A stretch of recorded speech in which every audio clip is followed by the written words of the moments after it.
threat issued by the leader of majority in Senate, Honorable Cheriot, that they are dying with the levies and the taxes on housing.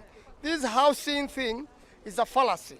So what we are expecting the bipartisan people to do, number one, to reduce the cost of living means you must amend the Finance Act according to the demands of Kenyans.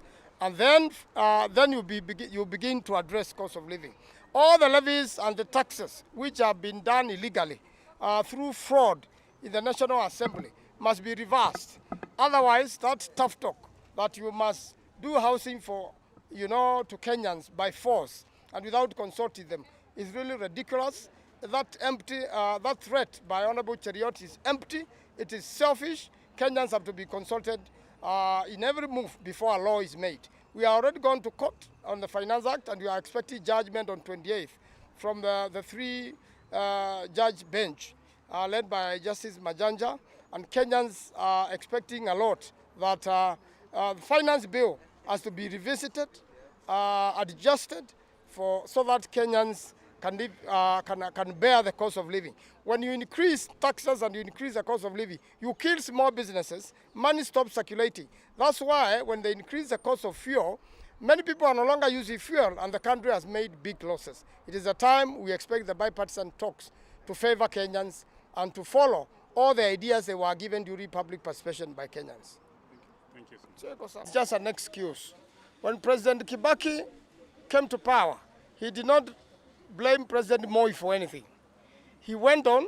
In the first 100 days, there was a change. In fact, upon his election, the shilling gained against the dollar. The biggest problem in Kenya is corruption. And the current government is encouraging corruption instead of fighting corruption. We have enough systems to fight corruption in this country, and it is not happening. So really, I'm encouraging young people. And there are very many young people willing to fight corruption in Kenya. There are many Kenyans willing to fight corruption. That's the biggest disease in Kenya. So the current government has encouraged corruption instead of fighting it. In fact, if you are corrupt and you have corrupt money, you are more of a star than an honest living Kenyan. I know a lot of Kenyans are honest. We want the right things to be done in this country.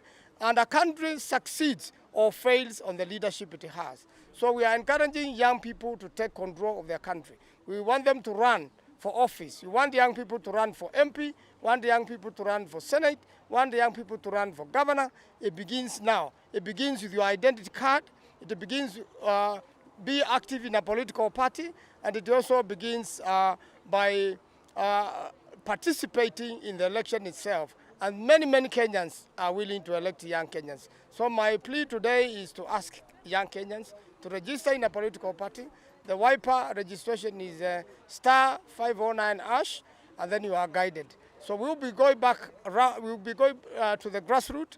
We'll go to all areas. We'll drive registration campaigns, and after that we'll conduct party elections. Senator, just is really pointing out at massive registration by WIPER so that as many people as possible can join WIPER and can register to be WIPER members. We have our number star 509 #, and after that you are guided how to fill in to become a member. We are going to do membership drive in the country, and we are going to have people elected in the whole country as members of WIPER leadership in the WIPER party. We are part of the coalition of Azimio. We are in discussion with our partners, and we are going to work together with our partners. But most important, Kenyans, and especially the young Kenyans, are very anxious as to what is the future of Kenya. I'm very happy a lot of young people are interested in WIPER, are interested in leadership. Honorable Muliungi and myself and Honorable Mbilo started leadership when we were young. 2007. And therefore we want to encourage a lot of young people to join political party politics so that they can also be elected and they can take charge of their country. We have also to encourage young people to register as voters once IBC is established, and also to register as Kenyans before the identity card becomes expensive. So that if you have turned 18, you need to participate. But most important, cost of living must come down.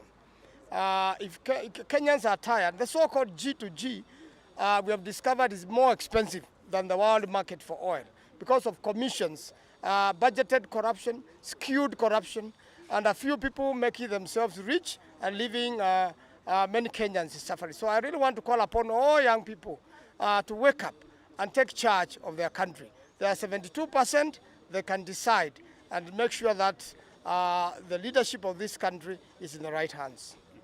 And maybe